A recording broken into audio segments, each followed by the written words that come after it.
पहले भगवान ऐसे पुकारते थे, अब बाबा शब्द में बदल लिया। कोई इतनी कठिन नहीं है, लेकिन खुद को आत्मा समझना, महसूस करना और उसी स्थिति में रहना इतना आसान भी नहीं है। जब हम भगवान से बातें करते हैं तो मैं भगवान से ये कहती हूँ, बस इतनी भी छोटी सी बात कहने के लिए तेरे को आना पड़ा। तू आत्मा है और मैं परमात्मा हूँ, बस इतना ही तो कहना था। इतना कहने के लिए खुद तेरे को आना पड़ा। इतनी भी क्या है इसमें। ऐसे जब बाबा से भगवान से बातें करते हैं तो एक बात स्पष्ट होती है, अगर ये बात इतनी आसान थी तो भगवान को आना नहीं पड़ता, कोई यार गैर कोई भी सुना देता। लेकिन खुद भगवान आके सुना रहा है, इसका मतलब इतना आसान भी नहीं है। खुद हम कर नहीं सकते जब तक भगवान का साथ हमें ना मिले। हर बार देह दिखाई दे रहा है, देहधारी दिखाई दे रहे हैं, भाव स्वभाव दिखाई दे रहा है, उसके बीच हमें किसको देखना है? दिखाई नहीं देने वाली ताकत जो अंदर छिपी हुई है, जिसके कारण से ये पूरी दुनिया चल रही है, उस आत्मा को पहचानना है। न केवल खुद का, दूसरों में भी किसको देखना है? आत्म स्वरूप को देखना है। यही तो गीता की खासियत है, जो सदियों से हम नहीं कर पाए। सुनते तो आए, बहुत कुछ सुने, लेकिन नहीं कर पाए। मैं एक छोटी सी उदाहरण आपके सामने कहती हूँ। मैंने कहा ना, बचपन से हम गीता तो सुनते थे। हमारे घर में कुछ कारण से विष्णु सहस्त्र नाम की पूजा रखी थी। शालिग्राम रखते हैं और उसके ऊपर तुलसी चढ़ाते हैं, सहस्र दल, और शालिग्राम को विष्णु के सहस्र नाम बोलते हैं, 1000। शनिवार के दिन करते हैं वो पूजा विशेषतर। ऐसे 16 शनिवार की पूजा थी। उसका समापन बहुत सुंदर होता है। छोटे से शालिग्राम के ऊपर 16,000 तुलसी दल चढ़ाते हैं, जैसे कि एक पहाड़ी बन जाती है। 16,000 तुलसी दल। ऐसे समापन था, शनिवार था। हम घर में ही 35 लोग थे, तो रिश्तेदार आ गए तो 150 लोग हम ही हो जाते थे। बाहर के लोगों की जरूरत नहीं थी। सब ऐसे बैठे हुए थे। पंडित जी पूजा कर रहे थे। 4-5 पंडित जी आए हुए थे। एक पंडित जी गीता सुना रहे थे, क्योंकि पूरा दिन चलना था ना, वो गीता सुना रहे थे। इधर पूजा हो रही थी, इधर गीता सुना रहे थे। हम सभी बैठ के सुन रहे थे। बचपन से जो मुझे एक आकर्षण था आध्यात्मिकता की ओर, हम सामने बैठे थे। दूसरे अध्याय में बहुत सुंदर श्लोक आते हैं आत्मा के बारे में। 2 श्लोक है। ध्यायते विषयान पुंसः संगस्तेषुपजायते, संगात संजायते कामः, कामात् क्रोधो विजायते, क्रोधात् भवति सम्मोहः, सम्मोहात् स्मृति विभ्रमा, स्मृति भ्रंशात् बुद्धिनाशो, बुद्धिनाशात् प्रणश्यति। ये 2 श्लोक है। ध्यायते विषयान पुंसः, जो विषय विकारों के बारे में सोचता है, संगस्तेषुपजायते, ऐसा ही संग मिल जाता है। संगात संजायते कामः, ऐसे विषय विकारों के बारे में सोचने वाले के साथ मिलने के कारण उसके मन में काम विकार जागृत हो जाता है। कामात् क्रोधो विजायते, काम के पीछे क्रोध आ जाता है। क्रोधात् भवति सम्मोहः, क्रोध के वश जो सम्मोहित हो जाता है। सम्मोहात् स्मृति विभ्रमा, क्रोध से सम्मोहित हुआ मनुष्य का स्मृति नाश हो जाता है। स्मृति भ्रंशात् बुद्धिनाशो, स्मृति के नाश होने से बुद्धि का नाश हो जाता है। बुद्धिनाशात् प्रणश्यते, बुद्धि नाश होने से सर्वनाश हो जाता है। ये 2 श्लोक है। पंडित जी ने खूब अच्छी तरह से उसका विस्तार किया और समझाया क्रोध से कैसे सर्वनाश हो जाता है। फिर आगे गए, गीता सुनाए रहे थे। देखिए, पूजा पाठ होता है तो क्या होता है, वहां पर फूल पत्तियां, है ना, मिठाइयां, आरती, घंटी सब रखते हैं। हमारे घर में एक चाचा जी का एक बेटा था, 2.5 साल का, छोटा सा था। वो भी हमारे साथ ही बैठा हुआ था। पता नहीं 2 मिनट में उसको वहां पर मिठाइयां सब दिखाई दे रही थी, वो भाग के चला गया पंडित जी के वहां। जाके छोटा बच्चा था, चलने का इतना आदत नहीं था, बैलेंस बिगड़ गया, दौड़ के गया और पंडित जी के ऊपर गिर गया जाके। 5 मिनट पहले जो पंडित जी कह रहे थे क्रोध से सर्वनाश होगा, जैसे पंडित जी के ऊपर ये गिर गया, पंडित जी को इतना गुस्सा आया, क्योंकि पंडित जी खुद मतलब रेशम के कपड़े पहन के अपने को शुद्ध समझ के बैठे थे। वो सोचते ये बच्चा गिर गया, मेरी अशुद्धि हो गई। गुस्सा आ गया, इतना गुस्सा आ गया कि जो घंटी रखे थे ना, उसी से मार दिया बच्चे को।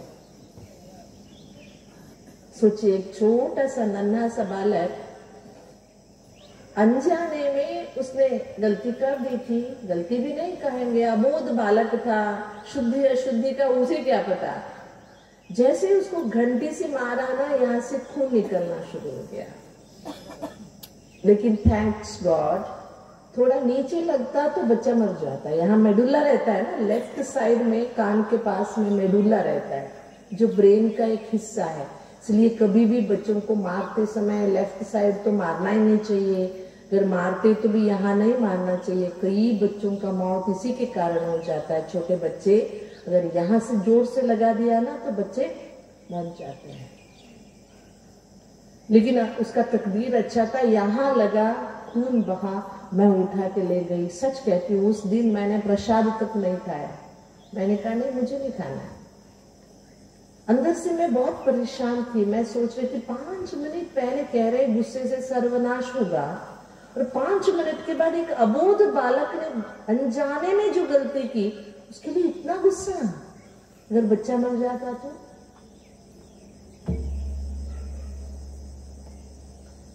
तो हमारे घर के पंडित जी ने मुझे बहुत समझाया, बच्चा ऐसे हर मानव से ना गलती हो जाती है, ऐसे गुस्सा नहीं करते, नाराज नहीं होते। मैंने कहा मैं पंडित जी से नाराज नहीं हूं, मैं सिस्टम से नाराज हूं। कहीं तो कुछ मिसिंग लिंक है। बहुत अच्छी बातें बोल रहे हैं, लेकिन वो प्रैक्टिकल में नहीं है। क्यों नहीं है बताइए?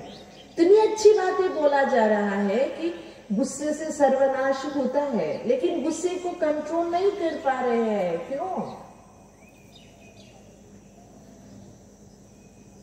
क्योंकि आत्मस्थिति का अभ्यास नहीं है। आत्मा का ज्ञान दिए जा रहे हैं। ज्ञान भी नहीं कहेंगे उसे, ज्ञान भी नहीं कहेंगे, केवल मात्र समाचार सुनाया जा रहा है। इंग्लिश में एक बहुत बड़ा कवि होके गया जिसका नाम इलियट था, कवि इलियट। वो एक जगह लिखता है, in the name of knowledge we are collecting information, information and information. ज्ञान के नाम से हम समाचार संग्रह करते जा रहे हैं। इधर ये कहा, इधर ये कहा, इसने ये कहा, उसने ये कहा, लेकिन तुम खुद क्या कर रहे हो? इसलिए आत्मज्ञान क्यों चाहिए? केवल आध्यात्मिकता को समझने के लिए ही नहीं, हमारे रोजमर्रा की जिंदगी में अच्छे व्यवहार के लिए, खुद को संभालने के लिए। क्योंकि आपको पता होगा, आप में से बताइए कितने लोग हैं जो गुस्सा करना नहीं जानते हैं? है कोई ऐसे जिसको गुस्सा नहीं आता हो? है? इतने छोटे से बच्चे भी आंख दिखाते हैं, चिल्लाते हैं, रोते हैं, कितना गुस्सा आता है। देखा है ना आपने? तो गुस्सा करना किसने सिखाया? सिखाया किसी ने? स्कूल कॉलेजेस में सिखाया? माँ बाप ने सिखाया? नहीं। देखिए, शांति से बैठने के लिए हमें सीखना पड़ता है ना? ट्रेनिंग की जरूरत होती है, लेकिन गुस्सा करने के लिए जरूरत ही नहीं, अपने आप आ जाता है। वैरायटी गुस्सा कर लेते हैं, जबकि पता है गुस्से से किसी का फायदा अब तक हुआ नहीं है। हुआ है क्या किसी का फायदा? नहीं हुआ है। जानते हुए भी अपने गुस्से पर हम काबू नहीं कर सकते। क्यों? क्योंकि सदियों से यही समस्या हुई कि गीता तो हम सुनते आए, लेकिन गीता में कही हुई बातों पर हमने अटेंशन नहीं दी। इसीलिए अर्जुन को सामने रखकर भगवान ने गीता ज्ञान के माध्यम से आत्मज्ञान क्यों दिया? जब तक हम आत्मा समझेंगे नहीं खुद को और दूसरों को भी आत्म स्वरूप में नहीं देखेंगे, और दूसरे जो आत्मा की बातें भगवान ने बताई, देहिनोस्मिन् यथा देहे कौमारम यौवनम जरा तथा देहांतर प्राप्ति ही धीरस्तत्र नामीयते। जैसे एक बच्चा माँ के गर्भ में प्रवेश करता है, छोटा सा स्वरूप है, बाहर आता है, शिशु का रूप है, उसके बाद में थोड़ा सा बालक बनता है, बाद में वो बालक थोड़ा प्रौढ़ हो जाता है, उसके बाद युवा हो जाता है, उसके बाद वो बुजुर्ग हो जाता है, एक दिन देह त्याग देता है। इसी तरह ये एक अवस्थाएं हैं, आत्मा कभी मरती घटती नहीं है। ये जो भगवान पक्का कराता है, नैनम छिन्दन्ति शस्त्राणि नैनम दहति पावकः न चैनम क्लेदयन्ति आपो न शोषयति भारतः। आत्मा का न अस्त्र शस्त्रों से, न हवा से, न पानी से, किसी भी तरीके से आत्मा का नाश कभी नहीं होता। आत्मा का नाश नहीं होता माना आपका मेरा किसी का नाश नहीं होता है। जो हमने पहन रखा है वस्त्र, ये शरीर, इसी का नाश होता है। जैसे इस शरीर वस्त्र का नाश होता है, इसी तरह इस शरीर रूपी वस्त्र का भी नाश होता है, उसी को मृत्यु कहते हैं। आत्मा कभी मरती घटती बढ़ती नहीं है। सदियों से सुनते आए, किसी की मृत्यु होने पर बड़े बड़े अक्षरों में छापते हैं, वासांसी जीर्णानि नयनम चंदनसी, फिर लिखते जातस्य ही, या सारे श्लोक छपते हैं, लेकिन धारण नहीं हुई, जीवन में नहीं उतारा। इसलिए गीता पुस्तक में रह गई और हम अशांत होते चले गए। गीता के महावाक्य पुस्तक में ही रह गए, इधर इधर आया ही नहीं। इसलिए हमें ये समझना है, आत्मा अभिमानी बनने की जो आदत है, इसे बढ़ाने से हमारे जीवन में बहुत सुधार आएगा। केवल अध्यात्मवादियों को नहीं, छोटे बच्चों से लेके आजकल जो चल रहा है, हमारे कर्नाटका गवर्नमेंट ने इस साल ही भगवद गीता को स्कूल कॉलेजेस में कंपलसरी करना शुरू कर दिया है। कई गवर्नमेंट्स ऐसे कर रही है, लेकिन मेरा प्रश्न है, कंपलसरी करेंगे, पढ़ेंगे, कंठस्थ करेंगे, लेकिन जीवन में कैसे उतारेंगे? कंठस्थ करने से क्या, जैसे कहते कंठपाठ कहते हैं, कंठपाठ से जीवन पाठ होता है क्या?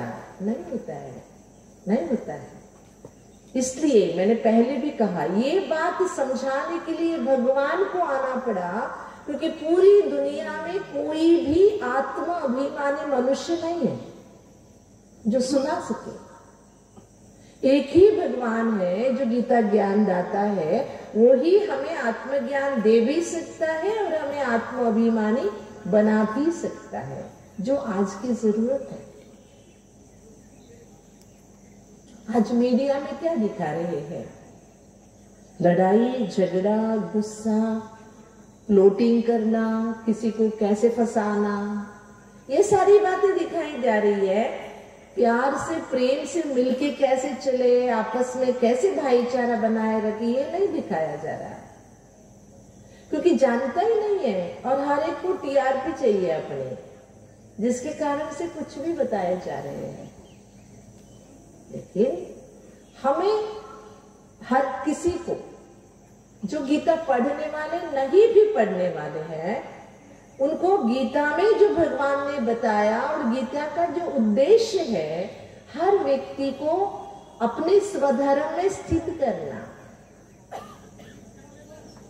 हम कहते क्या करें, गुस्सा करना मेरा स्वभाव है। सच में गुस्सा करना हमारा स्वभाव है क्या? देखिए, कोई हम पर चिल्लाता है तो हमें अच्छा नहीं लगता, हम दूसरों पर चिल्लाते तो हमें अच्छा लगता है। ये कहीं से भी हिसाब बनता नहीं है। जो हमें अच्छा नहीं लगता वो दूसरों को भी अच्छा नहीं लगता होगा ना।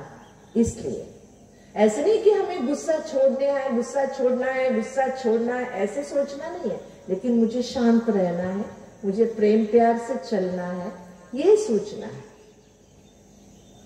कहते हैं ना, एक क्लास में मास्टर जी को कहीं जाना था, बच्चों को मास्टर जी ने कहा कि 1 घंटे के लिए मैं बाहर जा रहा हूँ, कोई भी ना बंदरों जैसा कूदना नहीं, शांति से बैठे रहना, और बंदर को तो बिल्कुल याद ही नहीं करना।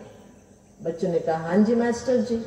1 घंटे के बाद मास्टर जी वापस आए, बच्चों से पूछा क्या किया 1 घंटा?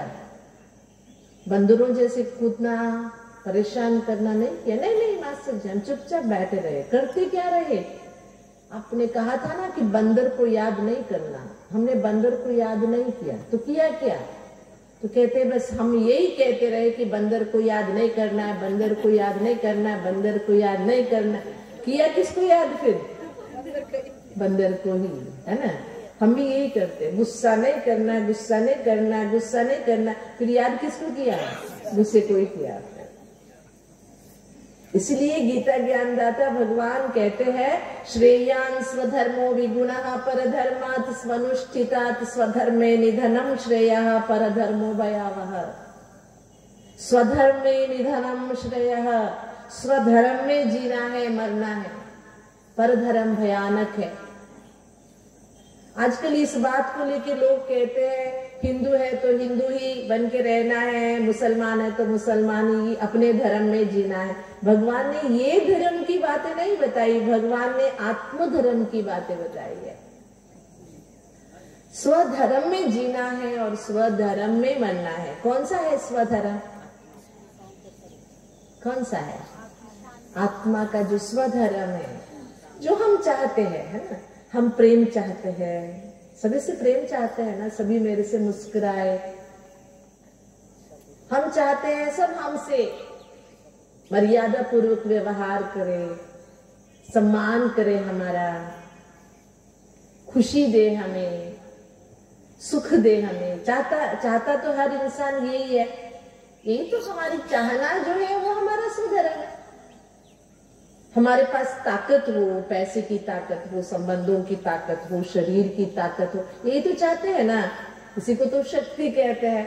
हम ताकत चाहते हैं लेकिन अंदर की ताकत महसूस नहीं कर पाते। हर एक के अंदर ताकत है। आपको पता है, शायद पाटना की ही एग्जाम्पल होगी वो जो मेरे पास है, पता नहीं, भारत का ही एक शहर का एग्जाम्पल है।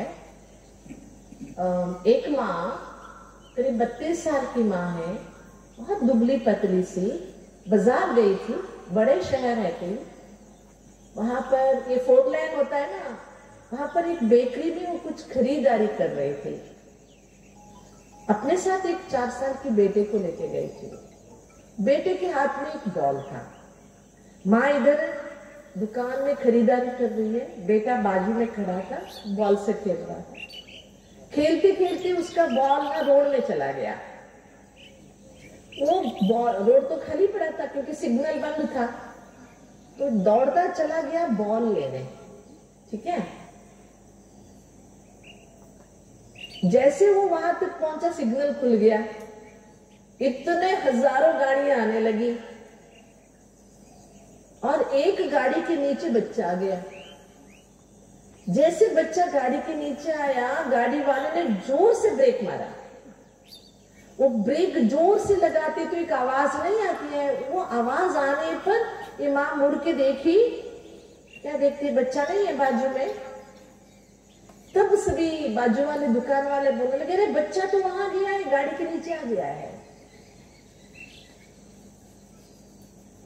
इतने में क्या हो गया, सिग्नल फिर बंद हो गया, पूरा रास्ता खाली हो गया, रोड, एक ही गाड़ी खड़ा था जिसके नीचे बच्चा था।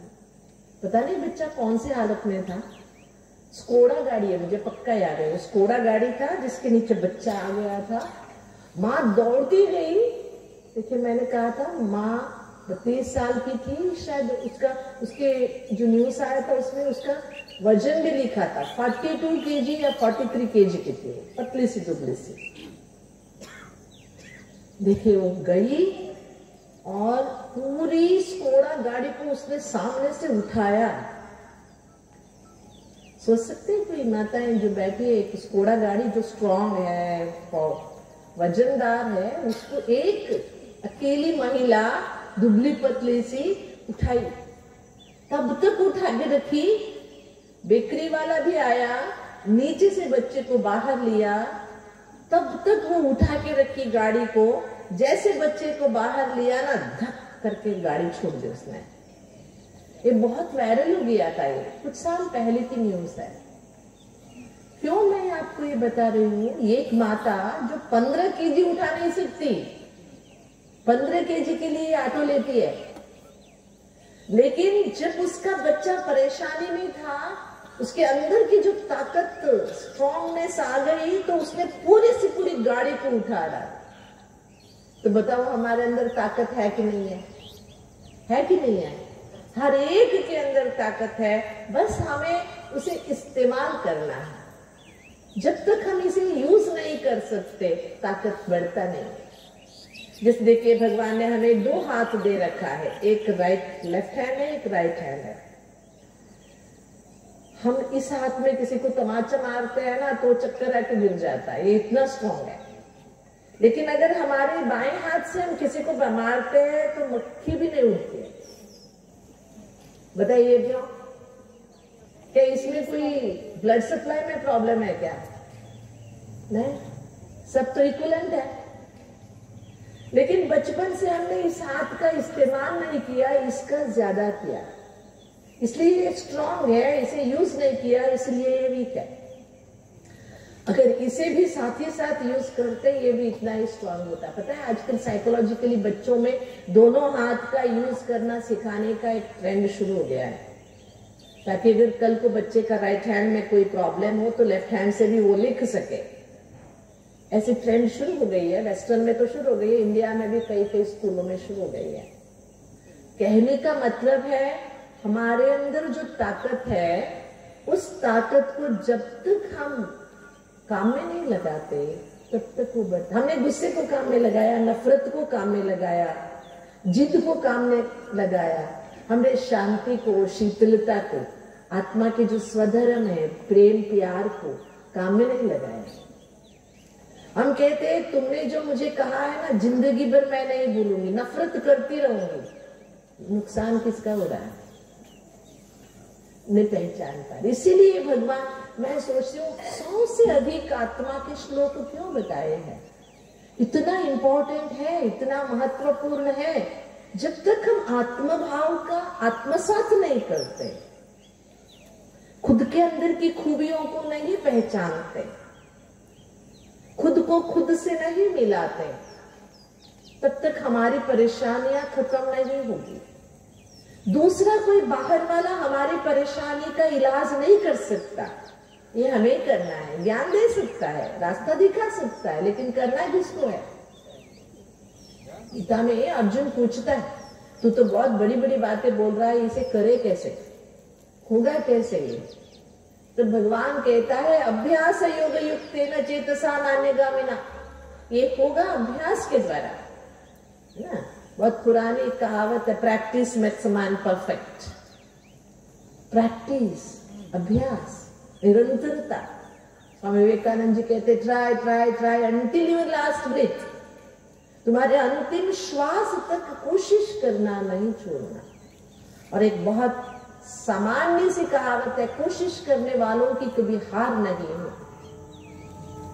लेकिन हम कोशिश करते हैं कब तक? 5 बार किया, 6 बार किया, 8 बार किया, कहते क्या हम कोई मशीन है क्या? हम अपने आप से नाराज हो जाते हैं।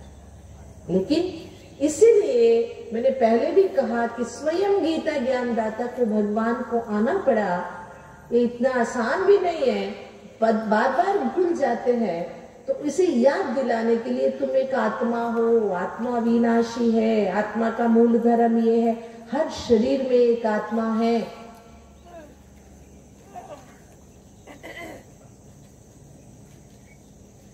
आत्मा शरीर छोड़ना, एक शरीर लेना, ये कॉमन सी प्रथा है, ये चलती रहेगी।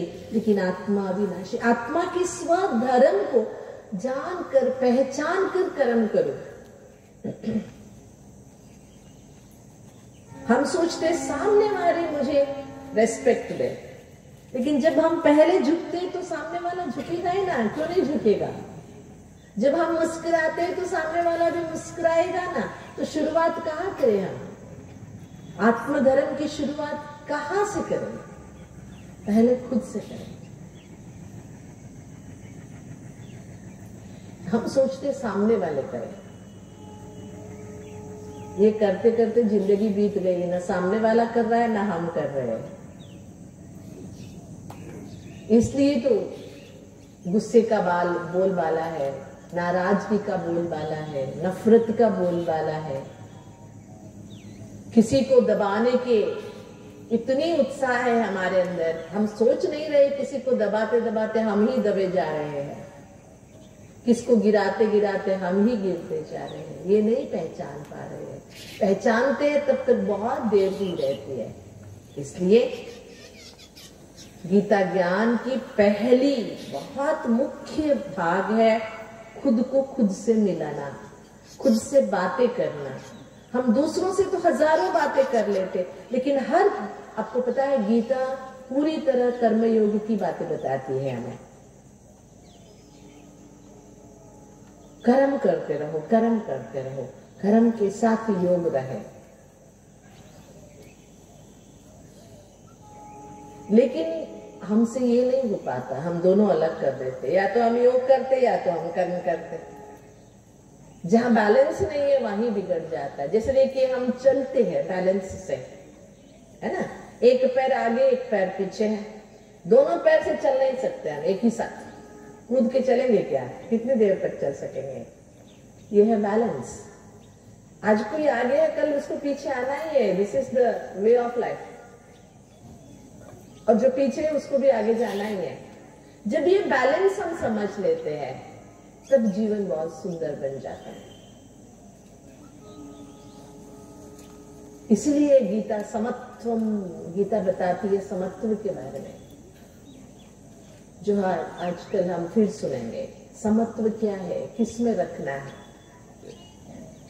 जितना हम शरीर के लिए इंपॉर्टेंस दे रहे, आजकल आपको पता है लाफिंग क्लब्स खुले हैं, है क्या? कालियागंज में है, बड़े बड़े शहरों में तो हंसने के लिए क्लब्स बने हैं। एक जगह मुझे इनवाइट किया गया था लाफिंग क्लब में। हंसने की खूबी क्या है, विशेषता क्या है बताने के लिए मुझे भी उत्सुकता थी कि क्या करते ये लोग, देखूं तो सही।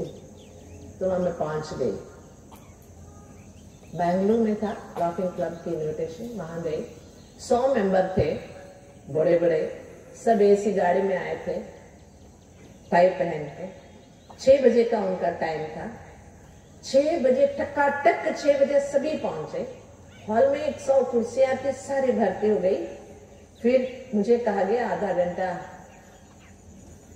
हंसने का महत्व उसके बारे में बताइए। आप सभी को पता है अभी तक कोई भी गवर्नमेंट हंसने के लिए टैक्स नहीं लगाई है। पता नहीं कब लग जाए ना। गवर्नमेंट कब कह दे कि 1 घंटे से ज्यादा हंसोगे तो टैक्स भरना पड़ेगा।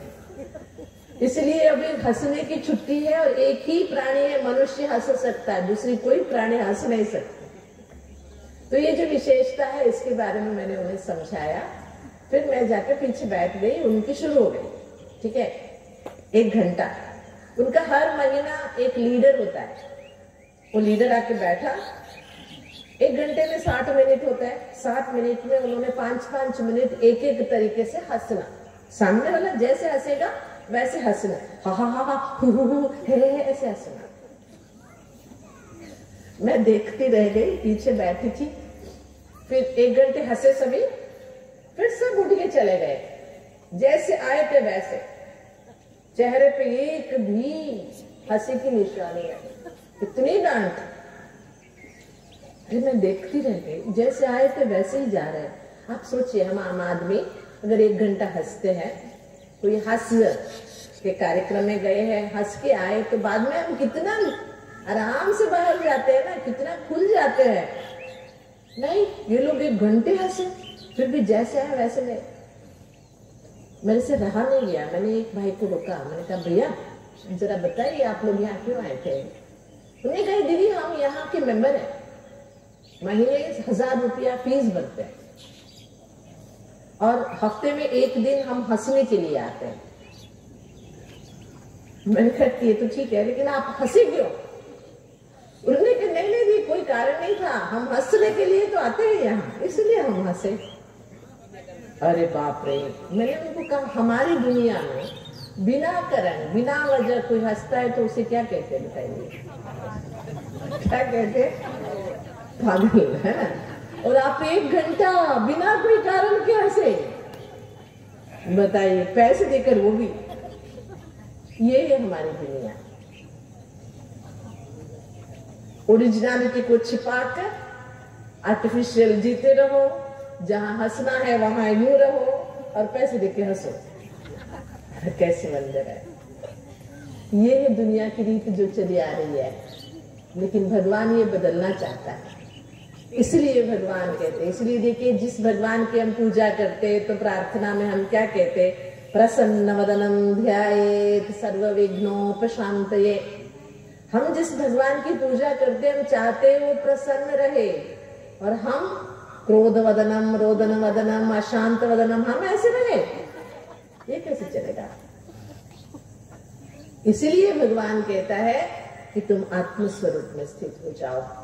जब आत्म स्वरूप में स्थित हो जाएंगे तो हम भी खुश रहेंगे। देखिए, कोई भी देवी देवता की मूर्ति ले लीजिए, दुर्गा माँ की ही क्यों ना हो, वो असुर संहार कर रही है, लेकिन चेहरा कितना शांत है, क्रूरता नहीं है, अशांति बिल्कुल नहीं है, गुस्सा बिल्कुल नहीं है। जिसकी हम पूजा कर रहे हैं उनके चेहरे तो देखिए, आर्टिस्ट बना रहा है ऐसे, तो क्या हमारे अंदर की खुशी हम महसूस नहीं कर सकते? ये है आत्माभिमानी। परमात्मा ने जो अर्जुन को इतने लंबे आत्मज्ञान दिया, इसका मूल कारण है कि हमें खुश रहने के लिए जीवन मिला है, दुखी होने के लिए नहीं। आत्मा का धर्म क्या है? खुश रहना, खुशियां बांटना। हम भी जिए, दूसरों को भी जीने दे। ये तब होगा जब हम आत्मा अभिमानी रहने का अभ्यास करेंगे। इसलिए इतना लंबा आत्मा का ज्ञान दिया गया कि तुम आत्मा हो, तुम आत्मा हो, तुम आत्मा हो। बार बार कहा गया कि आत्मा, हाँ, हम आत्मज्ञान को जानते हैं, लेकिन खुद को आत्मा है ये नहीं जानते। That is the problem. Gita में छोटी सी मिस्टेक क्या हो गई? आत्मा का ज्ञान तो ढेर सारा लिखा हुआ है, लेकिन हम आत्मा है ये नहीं लिखा। लिखने वाले की कहीं से तो भूल चूक हो गई कि तुम आत्मा हो ये नहीं लिखा। इसलिए हमने आत्मज्ञान को तो समझ लिया, कंठस्थ कर लिया, बोलना सीख लिया, लेकिन खुद को आत्मा समझना ये भूल गए। तो गीता ज्ञान भगवान ने जो सुनाया, इसका मूल ये है। हम ईश्वरीय विद्यार्थियों के लिए भी कठिन यही है, और इसी में हम चूकते हैं। और दूसरों से अपने को कंपेयर करते हैं, ये भी तो कर रहा है ना गुस्सा, ये भी तो कर रहा है ना गुस्सा, इसके में अंदर भी तो नफरत है ना, तो मेरा भी चलता है। नहीं चलता है, नहीं चलता है। भगवान के एक महावाक्य है, जो चलाता है वो चिल्लाता है, जो चलाता है वो बाद में चिल्लाता है। इसलिए आम दुनिया के लिए और अध्यात्म अभ्यासियों के लिए अभ्यास करने की बहुत बड़ी जरूरत है। खुद को आत्मा समझने की बहुत बड़ी जरूरत है। केवल आत्मज्ञान की नहीं, आत्मज्ञान के अभ्यास की जरूरत। देखिए, किसी को देखते हैं तो हमें क्या दिखाई देता है? इनने क्या साड़ी पहन रखी है, ये कैसे बैठी है, इनका स्वभाव कैसा है, ये याद आता है। नहीं आता कि इनके अंदर भी एक आत्मा है। उस आत्मा का मूल स्वरूप क्या है, उस आत्मा का स्वभाव क्या है, जिस रूप में भगवान ने हमें देखा। इसलिए भगवान कहता है कि न जायते म्रियते या कदाचिन्नायम, मैं तुम्हारे जन्मों को जानता हूं, तुम मेरे जन्मों को नहीं जानते हो। ये सारी बातें जो भगवान बताते हैं गीता में, इंपॉर्टेंट क्या है? बहुत सारी गीता में ना बहुत सारी बातें, खाना कैसे खाना चाहिए, बोलना कैसे होना चाहिए, नींद कैसी होनी चाहिए, यज्ञ कैसा होना चाहिए, ये सारी बातें गीता में बताई हुई है। बासी चीजें नहीं खानी चाहिए, 3 घंटे इससे पहले बनी हुई चीजें नहीं खानी चाहिए, लेकिन आजकल ट्रेंड क्या हो गया है, पैक्ड फूड खाते हैं हम लोग, महीनों पहले बनाई हुई खाना, उसका डेट ऑफ एक्सपायरी देखते हैं। वो क्या सात्विक है क्या? नहीं, उसको तामसिक बोलता है भगवान। देखो आजकल जो पैक्ड फूड है कोई सात्विक नहीं है। आजकल हर घर में एक डिब्बा है जिसका नाम रेफ्रिजरेटर है, जो बासी फूड रखने का एक जगह है। जितना बड़ा बड़ा फ्रिज रखते उतना बड़ापन मानते हैं। क्या ये सात्विकता है? सीधे साधे बाजार जाओ, सब्जी खरीदो, बनाओ, खाओ। ये हमारी भारतीय जीवन शैली है। नहीं, हम दूसरों को कॉपी करने में बहुत प्रसिद्ध है और आसानी से कॉपी कर लेते हैं। लेकिन गीता कहती है नहीं, सात्विक आहार ही सात्विक सोच का आधार है, जो हमारे जीवन शैली में बदलाव आ गया है।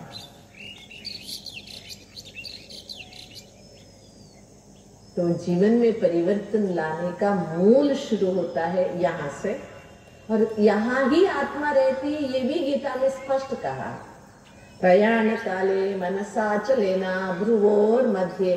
तेरे जाने का समय आ रहा है तो तू अपने को भ्रू मध्य में महसूस कर, अपने को यहाँ देख। जाने का समय माना दुनिया छोड़ के जाना है ना, तब।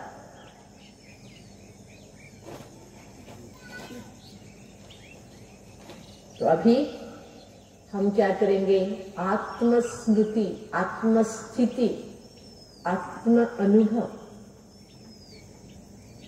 बहुत जरूरी है गीता के ज्ञान के अनुसार। आज शाम को हम गीता ज्ञानदाता ने खुद का परिचय कैसे दिया, गीता ज्ञान के माध्यम से गीता ज्ञानदाता का स्वरूप क्या है, उसका स्पष्टीकरण सुनेंगे। कई क्या कहते पता है, गीता किसने भी सुनाई हो, हमें क्या मतलब, गीता में क्या सुनाया है उससे हमारा मतलब है। ऐसे भी वाद विवाद करने वाले बहुत है। लेकिन मेरा प्रश्न ये रहता है कि देखिए, गांधी जी ने अहिंसा को अपनाया, जिससे भारत को आजाद किया।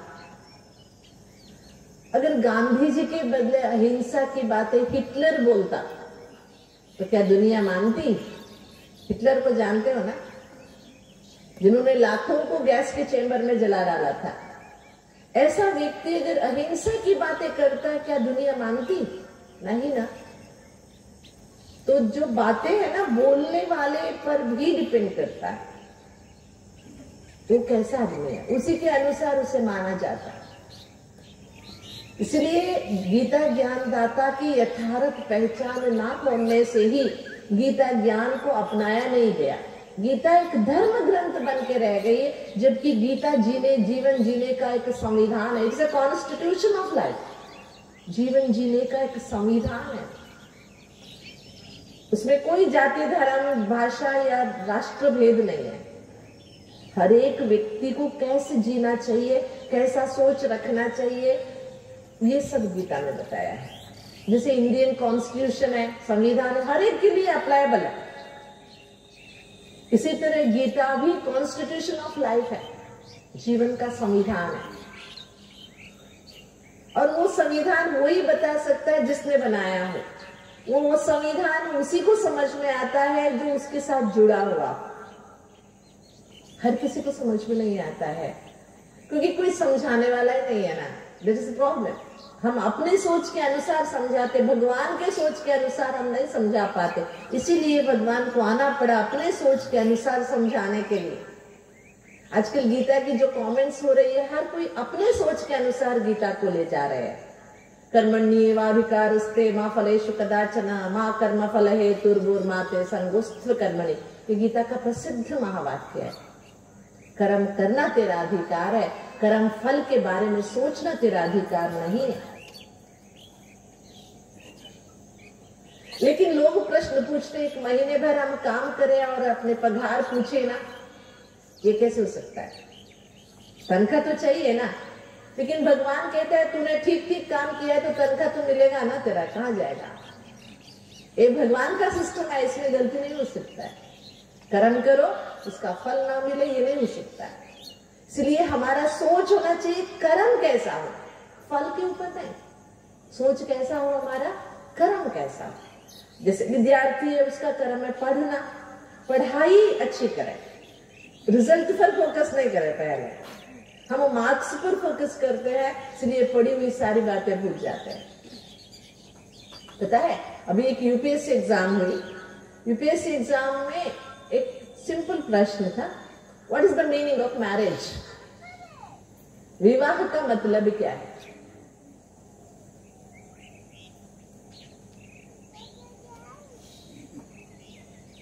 एक स्कॉलर ने लिखा, एक लड़का और लड़की को जबरदस्ती एक साथ बिठाना मैरिज। यूपीएससी एग्जाम फेस कर रहा था वो, विवाह का मतलब ये लिखा उसने। वंडर, वो बहुत वायरल हो गया था। इतना मूर्ख। स्कूल कॉलेजेस में हम रटते हैं, पढ़ते नहीं है। पढ़ी हुई बातें भूलती नहीं है, रटी हुई बातें याद नहीं रहती है। That is the important. हर किसी को अपने कर्म पर ध्यान देना है, अपने धर्म पर ध्यान देना है। नहीं हम दूसरों पर ध्यान देते, ये कैसे बैठी है, ये कैसे बैठी है, अरे हम कैसे बैठे पहले ये तो देख लो ना। नहीं, हमें यहाँ देखने का फुर्सत नहीं है, यहाँ देखने का फुर्सत है। गीता इस पर फोकस देती है, see yourself, be yourself, talk yourself. अपने को देखो, अपने से जुड़े रहो, अपने साथ बातें करो। पूरा दिन नहीं, थोड़े समय तो पूरा दिन अच्छा जाएगा। थोड़ा समय अपने को देखो तो पूरा दिन अच्छा जाएगा। तो क्या करेंगे? स्वधर्म में स्थित होंगे या दूसरों को देखते रहेंगे? है ना, मुश्किल है थोड़ा, इसलिए तो भगवान का आना पड़ा। आसान होता तो भगवान ऊपर से किसी को भेज देता, ये नहीं होगा। मुश्किल है, इसीलिए भगवान ने खुद अवतरण लिया और समझाया भी, तब समझा भी। बहुत सुंदर बात है। अंत में 18वें अध्याय में एक बहुत सुंदर बात है, इति ते ज्ञानमाख्यातं गुह्याद् गुह्यतरं मया विमृश्य तदशेषेण यथेच्छसि तथा कुरु। इतना गुह्य ज्ञान मैंने तुझे समझा दिया, अब जैसे चाहिए वैसे कर ले। छूट है, देयर इज नो कंडीशन। यही करना है, देयर इज नो कंडीशन। ये करोगे तो ये होगा, ये करोगे तो ये होगा, ये करोगे तो ये होगा। लेकिन सिलेक्शन आपकी है, क्योंकि कर्म फल भी आपको ही भोगना है। तो क्या करना है क्या नहीं करना आपके ऊपर छोड़ रखा है भगवान ने। That is unconditional love of God, जो कोई मनुष्य नहीं कर सकता। भगवान ही बेशर्त, बिना शर्त के प्यार कर सकता है, बिना शर्त के ज्ञान सुना सकता। वो है गीता ज्ञानदाता, जो बिना शर्त के ज्ञान सुनाता है, बिना शर्त के प्यार करता है, बिना शर्त साथ चलता है। तभी तो अर्जुन अपनी दुविधाओं से बाहर उठ सका। तो हम भी अपनी दुविधाओं से बाहर उठेंगे, क्योंकि हमने भगवान के हाथ पकड़ा है या भगवान ने हमारा? किसने किसका हाथ पकड़ा है? हाँ, क्योंकि हमको पता है हम छोड़ भी सकते हैं, है ना। इसीलिए भगवान ने पकड़ा है। छोड़ना चाहे तो भी वो नहीं छोड़ेगा। ठीक है, चलिए अभी हम 5 मिनट उस भगवान पिता का धन्यवाद करेंगे। करेंगे ना? करेंगे कि नहीं करेंगे? हाँ, कई सोचते हैं उसकी ड्यूटी वो कर रहा है, धन्यवाद काहे करें हम। हमारे पास एक लेडी जज हुआ करती थी, बहुत अच्छी थी। उसके कोर्ट में कोई आता ना, डर डर के आता था।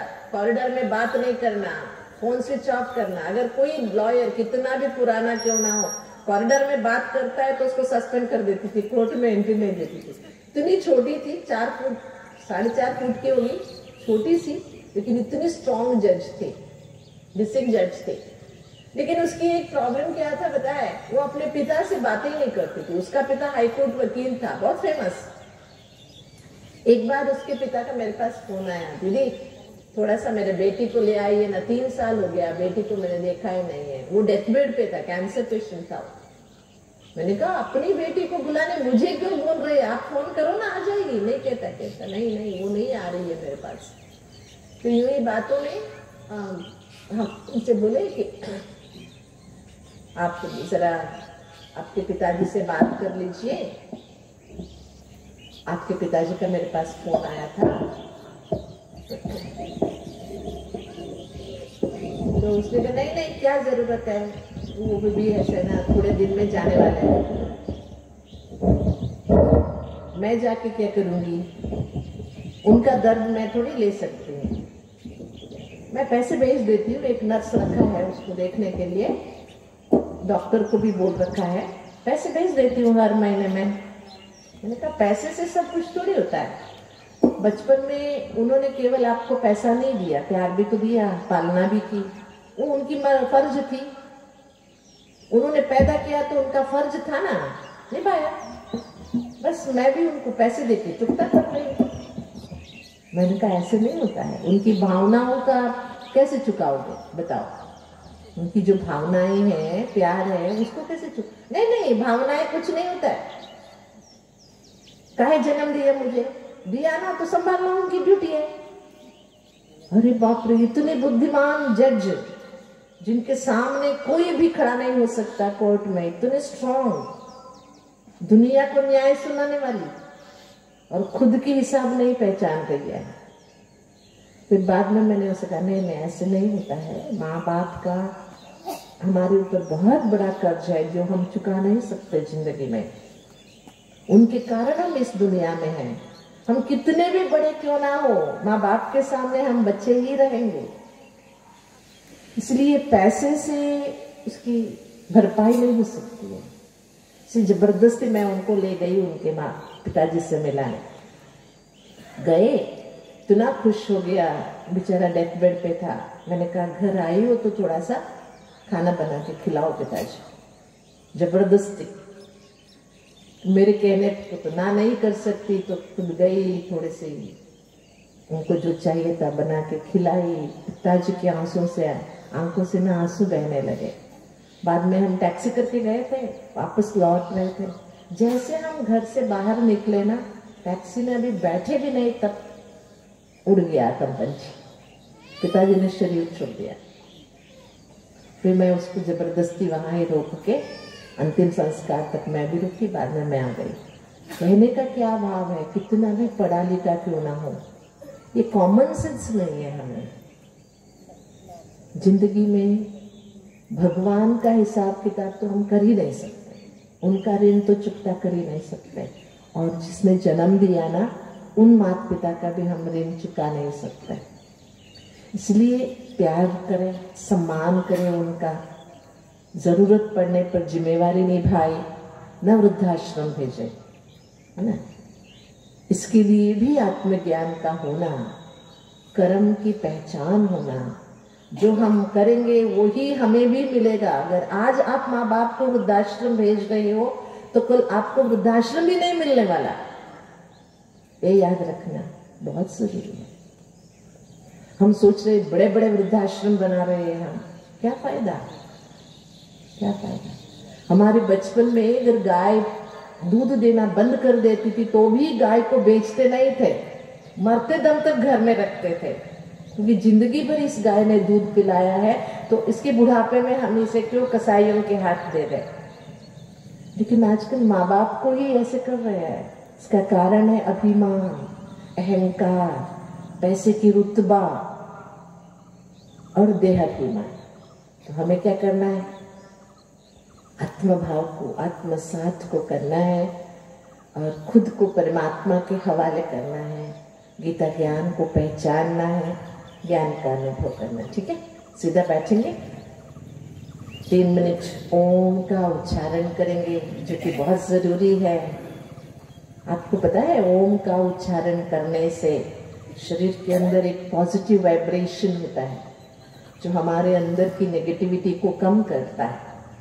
इसीलिए घरों में पहले शंखनाद करते थे, सवेरे शाम, है ना, सवेरे और शाम शंखनाद करते थे। मानते थे कि शंखनाद करने से भूत प्रेत नहीं होंगे। शंखनाद करते तो ओम का गुंजन होता है। इसी तरह हर घर में शंखनाद करने की और ओम का उच्चारण करने की बहुत जबरदस्त जरूरत है। तो चलिए अभी हम पूरी दुनिया की और खुद की भलाई के लिए ओम का उच्चारण करेंगे। ठीक है, सीधा बैठेंगे।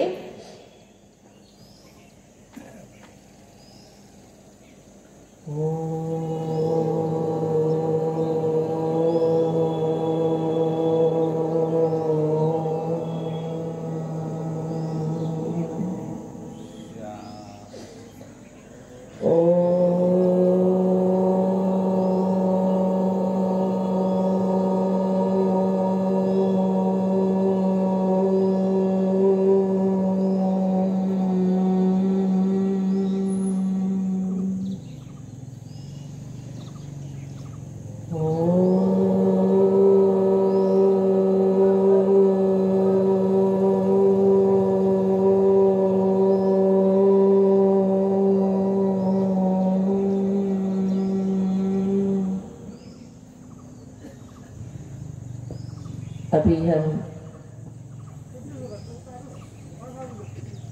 एक अंतर की यात्रा की ओर बढ़ेंगे।